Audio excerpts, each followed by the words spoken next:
Hello, kamusta po sila? This is Miling, you're tuned into Miling's TV. Tayo po ay nakalabas at tayo po ay nasa Trinoma nag-lunch po tayo. Kumain tayo sa Lingnam ng beef noodles and asado siopaw. At yan po ang ating kinain for lunch. At tayo po ay naka-voiceover lamang at pastak po tayo. At tayo po ay nag-transfer sa Makati sa Walter Mart.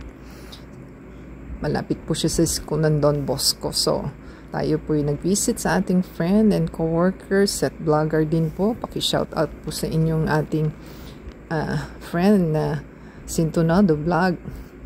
Yan po ang ating kinain. Tayo po yung nag-buko juice lang, nag-shark spin. Tayo po yung may baon na ating nabili sa Trinoma na dragon fruit and mango. So, kung nagustuhan po nila ang ating video for today, subscribe po sila, like, comment down below, and sa Facebook, Twitter, TikTok, and Instagram.